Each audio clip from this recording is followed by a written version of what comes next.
Okey, Assalamualaikum. Selamat sejahtera kepada semua pelajar.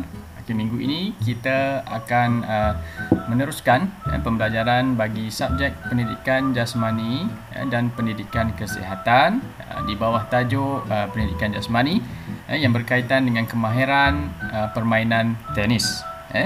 Baik, sebelum kita memulakan pembelajaran, kita lihat dahulu apa yang akan kita lihat ataupun apa yang akan kita belajar dalam tenis bagi tingkatan 4, iaitu dalam standard kandungannya.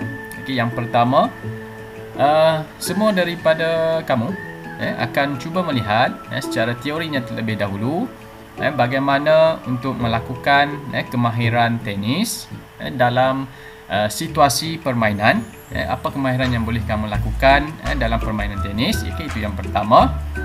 Kemudian yang kedua, kamu akan cuba mengaplikasikan konsep tentang pengetahuan konsep bagi pergerakan dan juga strategi-strategi yang boleh kamu lakukan dalam permainan tenis.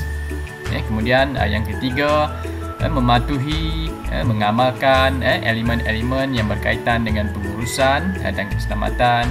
Yang keempat, menunjukkan keyakinan dan tanggungjawab kendiri semasa melakukan aktiviti.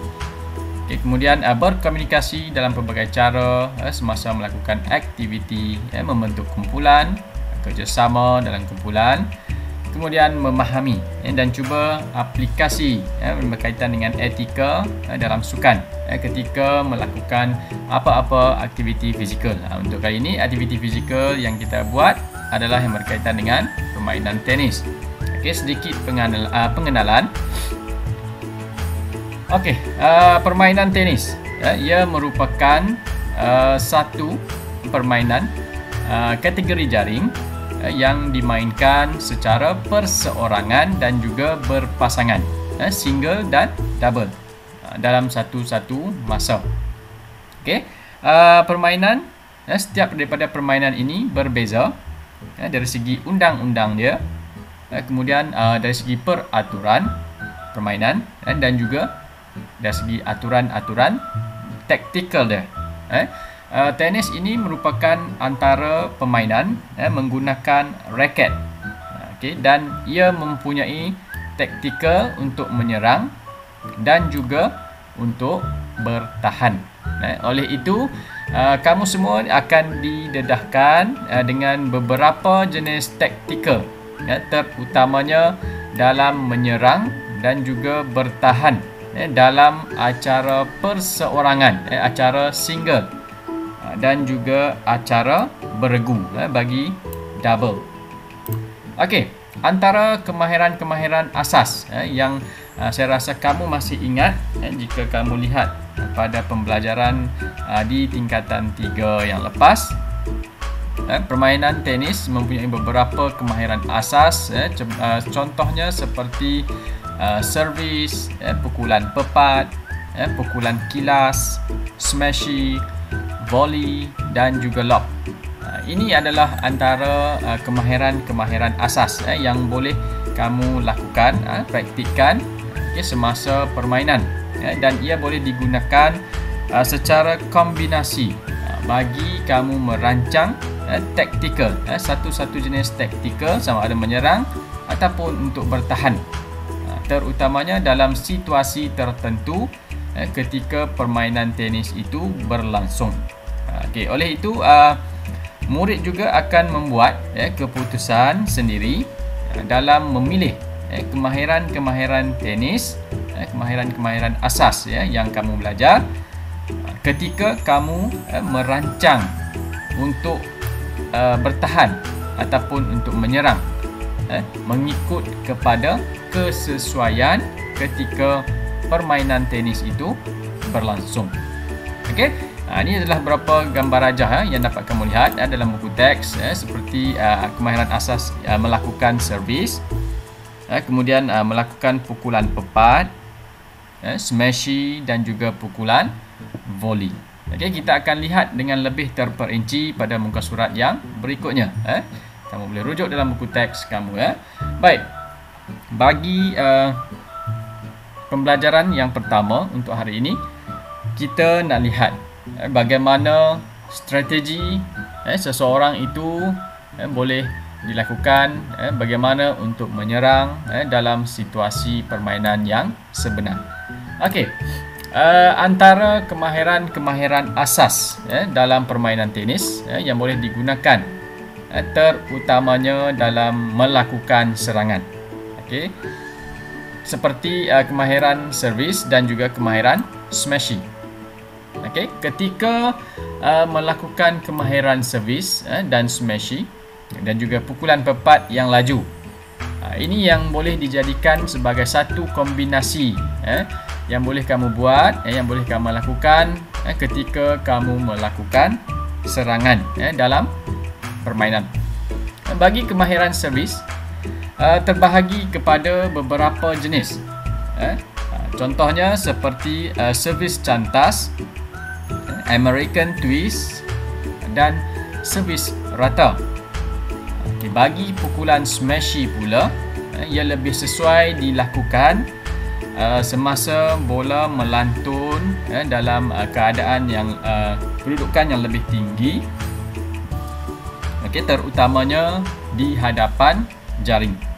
Dan juga pemain boleh melakukan servis ace, iaitu apabila kamu melakukan servis, bola masuk ke gelanggang lawan dan ia tidak dapat dikembalikan ataupun tidak dapat dijangkau oleh pihak lawan, dan ia memberi mata kepada kamu.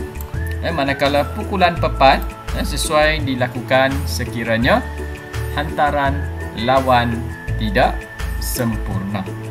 Okey, itu beberapa strategi yang boleh kita lihat dalam melakukan serangan ketika dalam situasi permainan. Okey, baik. Yang pertama kita lihat kepada strategi menyerang melalui servis. Bagaimana kita dapat lakukan serangan dalam permainan tenis, melakukan dalam ataupun kita panggil sebagai serangan melalui servis. Yang pertama, dalam gambar rajah ini kamu boleh lihat merujuk kepada arah yang berwarna biru ini merujuk kepada arah pergerakan bola, manakala yang berwarna putih merujuk kepada arah pergerakan pemain. Okey, bagaimana yang dilakukan? Yang pertama, pemain melakukan servis ke arah pihak lawan menuju kepada sasaran yang sukar diambil. Kamu akan melakukan servis dan akan lihat kedudukan pihak lawan, dan bola itu ataupun kamu melakukan servis di kawasan yang menyukarkan pihak lawan. Kemudian yang kedua, servis dilakukan kepada sasaran yang telah ditetapkan, iaitu di kawasan 1, 2 ataupun 3. Kamu boleh rujuk dalam gambar rajah di sebelah ini. Itu kawasan-kawasan yang boleh kamu lakukan servis yang berada di gelanggang pihak lawan. Kemudian yang ketiga, kamu boleh membuat pemilihan jenis servis berdasarkan kepada kelemahan yang dapat dilihat pada pemain lawan. Dan yang keempat, servis yang baik adalah di kawasan 1 dan juga 3, iaitu di kawasan tepi, kawasan yang boleh kamu lakukan servis, bukan di kawasan 2. Itu kawasan yang biasa dilakukan servis dan memudahkan pihak lawan untuk melakukan hantaran semula kepada kamu. Okey, itu beberapa strategi bagi serangan melalui servis. Kemudian strategi menyerang melalui pukulan pepat dan juga pukulan kilas. Okey, rujuk sekali lagi pada gambar rajah. Okey, biru adalah merujuk kepada arah pergerakan bola, manakala putih pula merujuk kepada arah pergerakan pemain. Okey, yang pertama, kemahiran pukulan pepat juga boleh digunakan dalam serangan bagi menyerang pihak lawan. Okey, ini bergantung kepada pukulan balas bagi pihak lawan ketika permainan.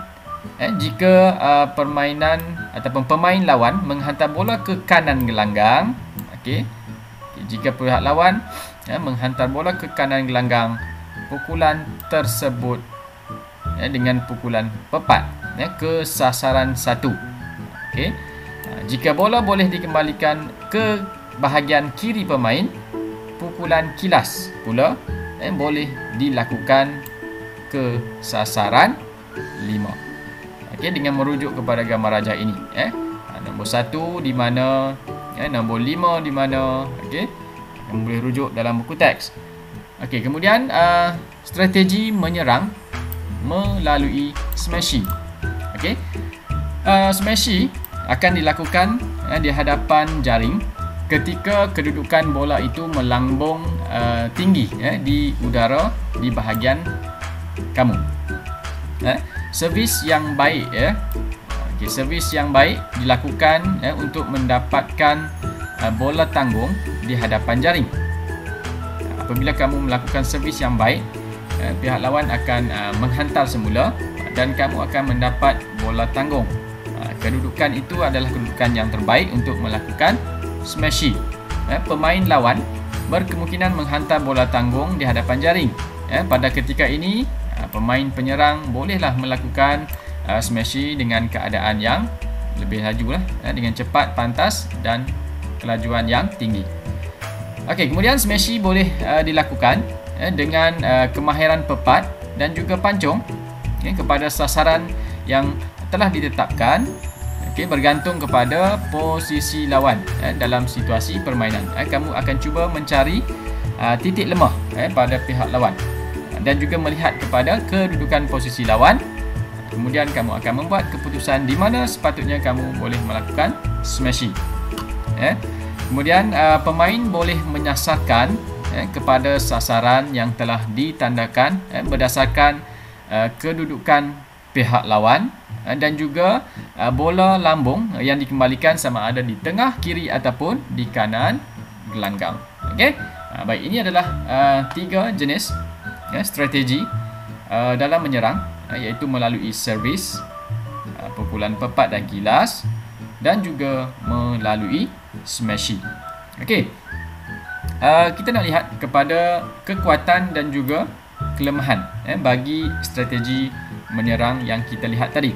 Dari segi kekuatan dia, servis iaitu servis yang dimatikan, iaitu sukar dikembalikan oleh pemain lawan.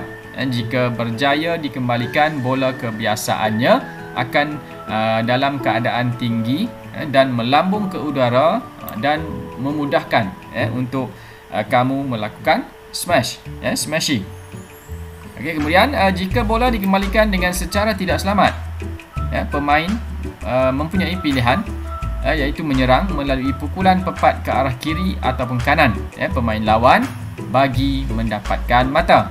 Dan yang ketiga, kombinasi ketiga-tiga kemahiran ini bergantung kepada kejayaan servis dan juga kelemahan bagi pihak lawan. Itu adalah kekuatan bagi strategi menyerang yang kita lihat tadi. Manakala kelemahan dia pula, servis ace biasanya membuatkan pemain penyerang akan kehilangan mata. Kerana apa? Kerana selalunya bola akan terkandas di jaring.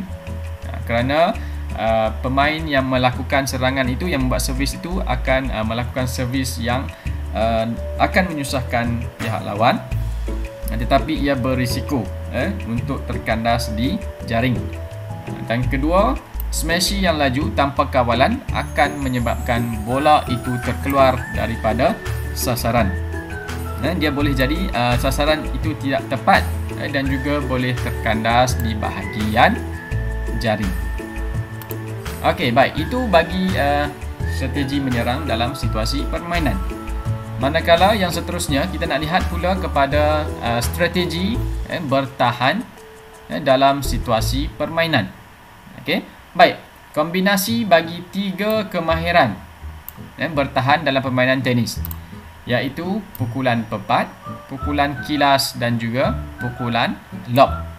Ini adalah strategi asas yang perlu dikuasai oleh setiap orang yang bermain permainan tenis. Okey, bagi pukulan pepat, ia merupakan kemahiran asas dalam permainan tenis. Pukulan ini adalah pukulan bertahan dalam kedudukan yang selamat.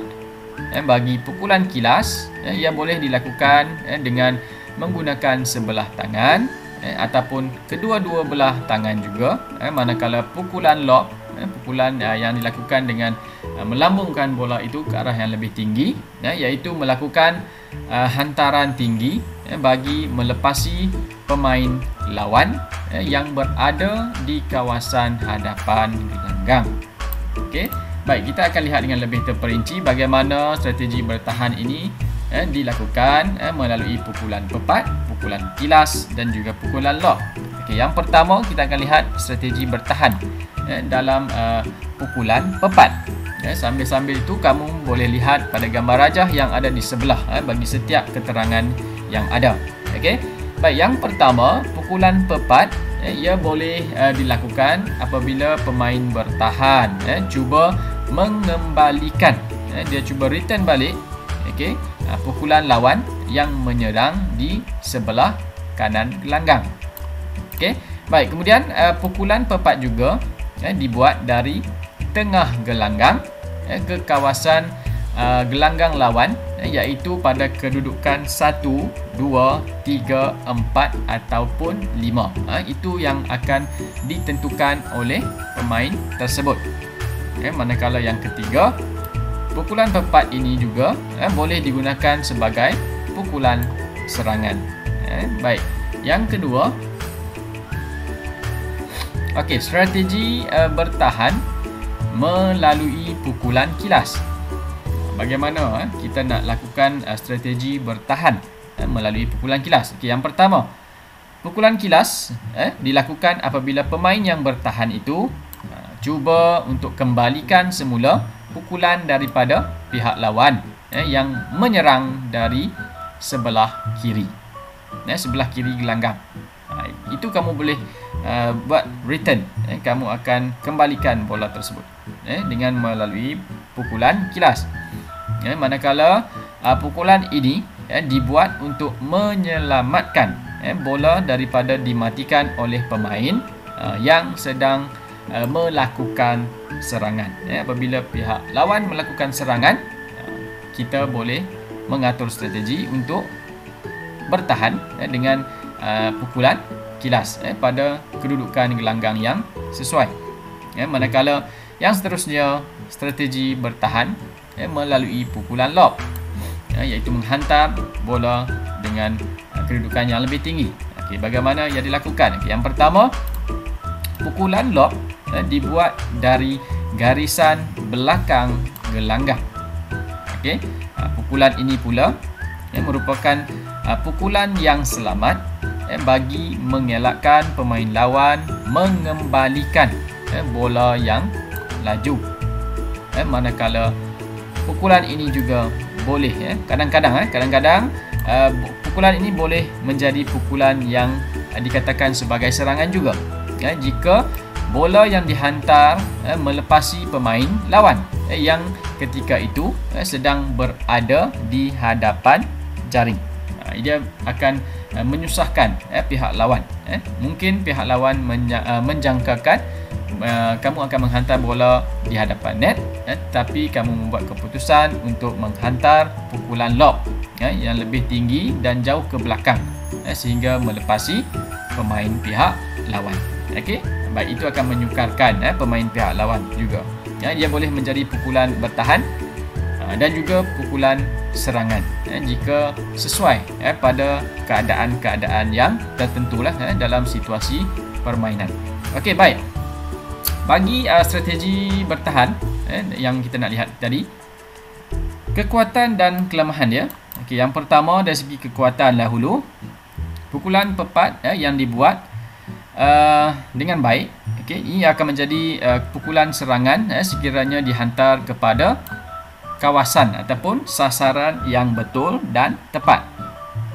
Okey, baik, pukulan lob yang dihantar ke belakang pihak lawan tadi, Okey, ini akan memberi peluang kepada pemain bertahan untuk kembali ke tengah gelanggang. Dia mengambil masa sedikit dan memberi peluang kepada kamu untuk berada kepada kedudukan yang selesa semula untuk bersedia dengan pukulan balas daripada pihak lawan.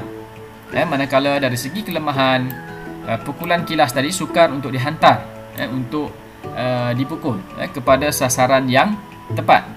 Dia boleh menjadi risiko kamu akan terkandas di bahagian jaring. Kemudian yang kedua, pukulan lob sukar untuk diagak dan selalunya dia akan terkeluar daripada garisan gelanggang kerana hantaran yang perlu dilakukan dalam keadaan yang tinggi dan jauh ke belakang. Itu yang memberikan risiko bola tersebut akan terkeluar daripada garisan gelanggang. Dan yang ketiga, pukulan kilas pula sukar untuk dilakukan jika pemain lawan membuat pukulan yang laju dan pantas. Itu yang akan menyukarkan apabila kamu nak melakukan pukulan kilas. Baik, kemudian kita nak lihat juga tadi yang kita sebutkan dalam permainan tenis terdapat dua jenis permainan, iaitu dua jenis kategori, permainan secara individu dan juga permainan secara beregu, secara double. Baik, kita lihat yang formasi kedudukan bagi permainan beregu, di mana kedudukan yang sepatutnya. Okey, baik. Strategi permainan beregu dia agak berbeza dengan permainan perseorangan, individu. Okey, kemudian strategi ini lebih kepada menyerang dan banyak bermain di bahagian jaring. Dalam permainan beregu, kerjasama dan persefahaman antara pemain adalah aspek yang paling penting kerana ia melibatkan dua orang yang berada dalam satu gelanggang. Kemudian terdapat beberapa formasi di gelanggang dalam permainan beregu. Formasi ini akan berubah mengikut jenis pukulan dan juga kedudukan regu bagi pihak lawan. Okey, baik. Berdasarkan kepada gambar rajah, dilabelkan bagi setiap pemain A, A1, B, B1. Okey, dalam gambar rajah ini, A yang pertama adalah dirujuk kepada orang yang melakukan servis, A. Okey, tengok kedudukan dia pun kita dapat lihat dia sedang melakukan servis. Okey, bagi A, dia akan melakukan servis kepada B bagi pihak lawan. Okey, dalam kedudukan gelanggang secara bersilang. Okey, B bagi penerima servis, manakala A1 kedudukan bagi pasangan pembuat servis, orang yang melakukan servis, iaitu rakan sepasukan bagi A. Manakala B1 iaitu pasangan bagi penerima servis, pasangan ataupun kawan pasukan bagi pemain B tadi, iaitu B1. Okey, kita nak lihat cara bermain bagi formasi 1, iaitu formasi pukulan servis oleh pihak lawan. Okey, dalam gambar rajah ini akan ada dua pasukan. Kumpulan A akan memulakan permainan dengan melakukan servis. Okey, permainan akan berlangsung di gelanggang badminton lah. Kita dapat lakukan secara fizikal apabila kembali ke sekolah kelab. Okey, baik. Di sini kita nak lihat secara teorinya terlebih dahulu.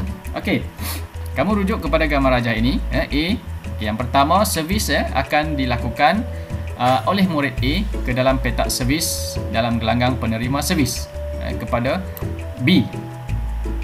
Okey. Kemudian murid A akan bergerak ke arah jaring. Murid A1 masih berada di petak yang sama dan bergerak lurus ke belakang, kemudian dalam keadaan sedia untuk melakukan pukulan balas. Kemudian murid B, dia akan mengembalikan servis dengan pukulan lob ke belakang murid A1. Manakala murid B1 pula, dia akan bergerak ke tengah gelanggang bagi bersedia menanti pukulan yang akan dibuat oleh murid A1 pula. Jika pukulan murid A1 ke arah jaring, murid B1 dia akan bersedia untuk melakukan pukulan smashy sekiranya bola tanggung ataupun pukulan volley, iaitu pukulan bola separuh tanggung. Okey, dia akan lakukan pukulan balas ke arah sasaran 1, 2, 3, 4 ataupun 5 di gelanggang lawan. Okey, walau bagaimanapun semua strategi dan formasi berdasarkan jangkaan, iaitu pukulan daripada pihak lawan dan jenis pukulan yang dihantar. Manakala pemain yang berada di hadapan perlu mematikan hantaran lawan menggunakan smashy ataupun volley. Okay, kemudian pemain yang berada di belakang pula akan menghantar bola bagi menyerang kumpulan lawan dan memudahkan pemain hadapan untuk mematikan bola yang dihantar dalam keadaan tidak sempurna. Manakala kumpulan yang berjaya mengumpulkan 45 mata terawal akan dikira sebagai pemenang. Okay, kedua-dua kumpulan bermain dalam situasi permainan sebenar, dalam mengaplikasikan peraturan dan undang-undang permainan tenis. Okay, ini adalah beberapa keadaannya yang dapat kita lihat formasi pukulan servis daripada pihak lawan. Okay, kemudian yang seterusnya formasi pukulan lob. Okay, seperti biasa kita akan bahagikan kumpulan. Kita akan buat apabila kita kembali ke sekolah. Kita kena lihat secara gambarannya dahulu. Okay, yang pertama, murid A akan membuat servis manakala murid B membalas dengan pukulan lob ke belakang murid A1. Kamu rujuk pada gambar rajah.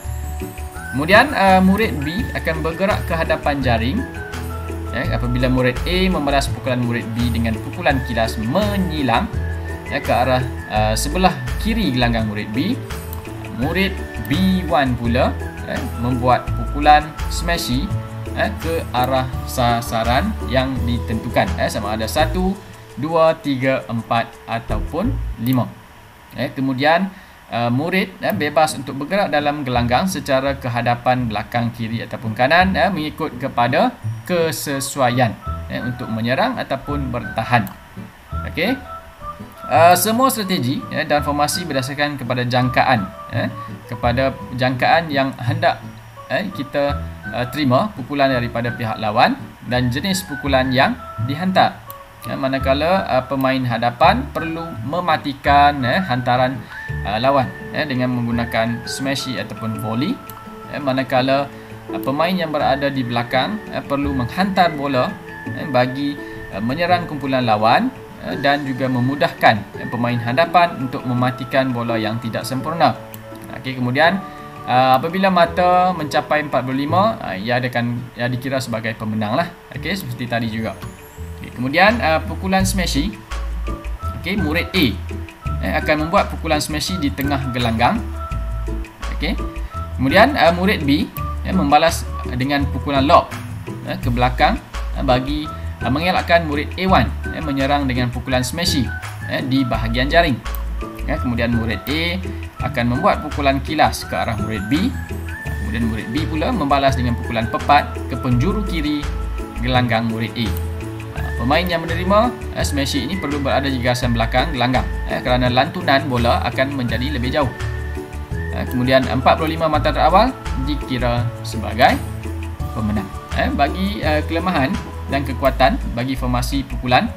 Okey, kekuatan dia bagi formasi satu tadi yang kita lihat, ia adalah merupakan formasi asas, formasi yang biasa, terutamanya dalam permainan double, beregu.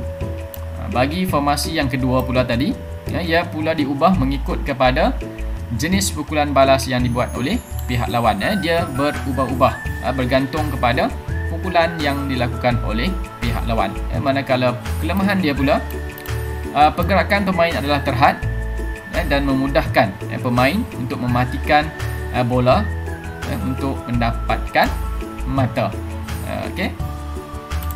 Okey, itu pembelajaran bagi permainan tenis untuk tingkatan 4 pada hari ini.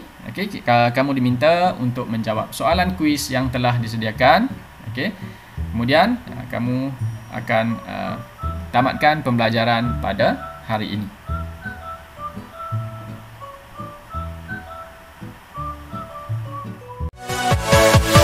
Yeah.